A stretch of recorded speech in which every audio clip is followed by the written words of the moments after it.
Bien, como tema inicial, vamos a ver la diferencia que existe entre los materiales conductores y los materiales aislantes. Para ello, vamos a recurrir a nuestro átomo, basándonos en el modelo atómico de Bohr, el cual dice que existe un núcleo central y los electrones van a ir orbitando alrededor del mismo. El núcleo tiene partículas positivas llamadas protones. Obviamente ya sabemos que existen otro tipo de partículas adicionales que no la vamos a tocar en esta lección. Pero alrededor del núcleo existen electrones que giran alrededor, así como los planetas giran alrededor del Sol, sucede algo similar en el modelo atómico de Bohr. ¿Y por qué los electrones al girar no salen disparados por la fuerza centrífuga? Es porque si observamos, los electrones tienen carga eléctrica negativa, los protones tienen carga eléctrica positiva, por lo tanto existe una atracción entre ellos que hace que cuando giren dichos electrones no salgan disparados, sino salgan fuera de la órbita del átomo, ¿verdad? Por lo tanto, vamos a ver qué más dice Bohr. Bohr dice que a medida que los electrones están orbitando alrededor del núcleo, van a existir otros electrones en distintos orbitales. Mientras más alejados están los orbitales, la atracción por parte del núcleo va a ser más débil. Quiere decir que los electrones que están más cerca del núcleo van a ser atraídos con mayor intensidad, mayor cantidad de fuerza de atracción.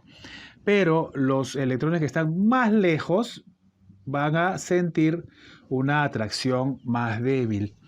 Por lo tanto, la pregunta sería, ¿qué electrón o qué electrones van a ser más fáciles de ser arrancados de nuestro átomo? Obviamente, el electrón que está más lejos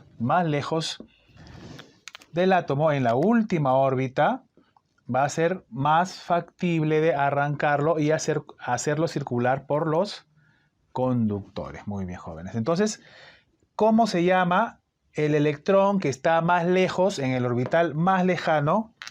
Se llama electrón de valencia porque se encuentra en la capa de valencia o en el orbital de valencia. Entonces, este se llama electrón de valencia.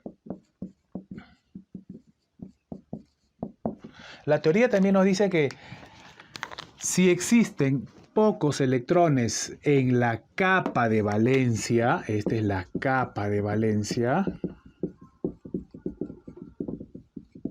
que es la última, va a ser muy fácil ser arrancados de dicho orbital. Por lo tanto, este material conformado por este tipo de átomos se va a comportar con una baja resistencia al paso de la corriente eléctrica. Entonces se va a volver más conductor de la electricidad. En cambio, los que tienen muchos electrones en la capa de valencia van a ser muy difíciles arrancarlos y hacerlos pasar a través de los conductores. Por lo tanto, a más electrones en la capa de valencia, se dice que el material es aislante y por lo tanto tiene alta resistencia al paso de la corriente eléctrica. Veamos un ejemplo. Si este átomo fuera cobre, tendríamos 29, a ver, el cobre tiene 29 electrones. La distribución electrónica que nos enseñaron al colegio nos dice que en la primera capa tenemos 2 electrones, ¿verdad? En la primera capa.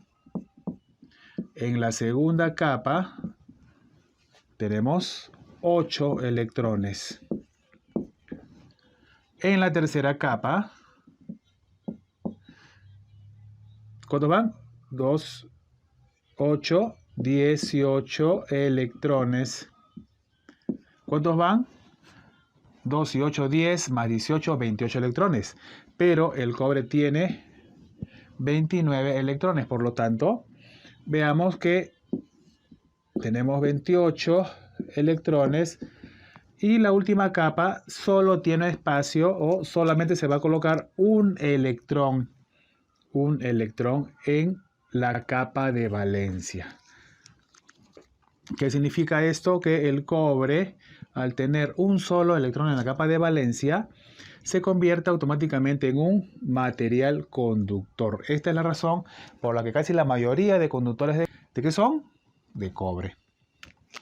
Existen otros materiales que también tienen esta característica de tener pocos electrones en la capa de valencia. Por ejemplo, la plata, el oro, pero por el precio es que no se usan mucho. Entonces, la tarea de los investigadores es lograr obtener materiales que sean buenos conductores y que no cuesten tanto, ¿verdad? Entonces ya hemos dicho que los electrones son los encargados de circular a través de un circuito, que los átomos que tienen electrones de valencia en menor cantidad son más factibles de convertirse en materiales conductores, y también hemos dicho que los que tienen más electrones de valencia, es decir, en la última capa, se llaman materiales aislantes. Entonces se creó una regla general que dice que los electrones, a ver, veamos aquí, materiales conductores, que los materiales conductores son aquellos que tienen menos de 4 electrones de valencia. Listo, podemos poner val de valencia. Los materiales aislantes son aquellos que tienen más de 4 electrones de valencia. De esta manera nosotros vamos a poder saber qué materiales son los conductores y qué materiales vienen a ser los aislantes. ¿Es verdad? ¿Qué significa esto? Que si tenemos un material, un átomo que pertenece a un tipo de material que tiene 3 electrones de valencia, sería un conductor. Si tiene 2 electrones de valencia o 1, sería también un conductor. Pero ¿cuál es el mejor conductor? ¿El material que tiene 2 electrones de valencia o el que tiene 1? ¿Qué dicen ustedes? De la misma manera, si tenemos un material cuya constitución atómica tiene 5 electrones de valencia, sería un aislante, ¿verdad? Pero si tiene 8, 9, 10, 20, 30, también es un aislante. Por lo tanto, el que tenga mayor cantidad de electrones de valencia será mejor aislador. Mejor aislador. Ahora veamos de qué manera vamos a usar esta característica de los electrones de valencia para nuestros propósitos, es decir, para generar la corriente eléctrica. Entonces, para ello, veamos lo siguiente.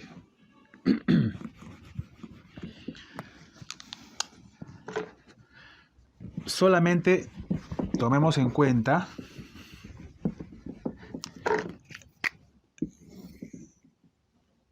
el núcleo y la capa de valencia.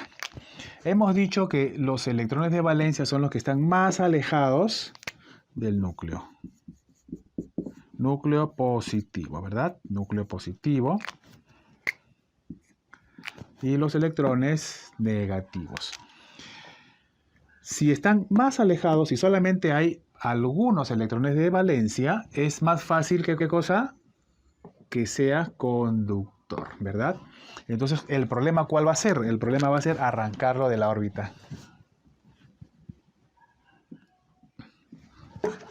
¿De qué manera logramos arrancar este electrón fuera de su órbita y tenerlo por aquí? Y de aquí, obviamente, pues va a desaparecer y va a quedar un espacio o un hueco. Muy bien. Existen varios métodos. Uno de los métodos es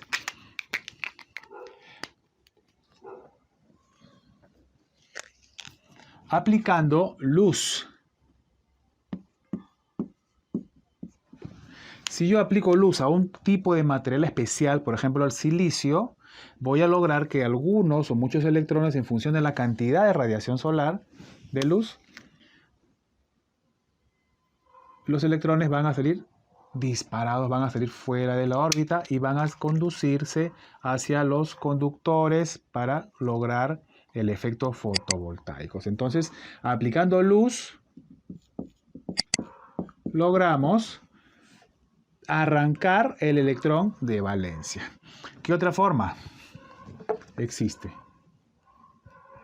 También aplicando campo electromagnético. Si yo aplico un campo electromagnético muy fuerte que provenga de otra fuente, campo magnético.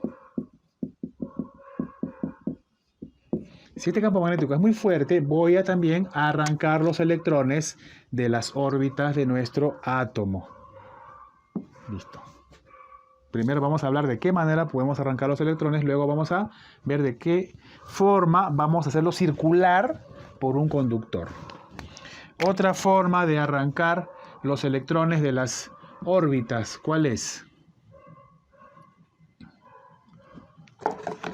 Aplicando químicos, ¿verdad? Químicos. ¿Cuál es el mejor ejemplo?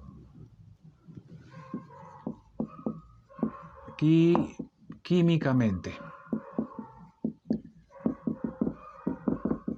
El mejor ejemplo son las baterías. Muy bien. Entonces, si yo aplico una solución química, voy a lograr arrancar los electrones de los átomos y hacerlo circular por los conductores y crear un circuito eléctrico, ¿verdad? Muy bien.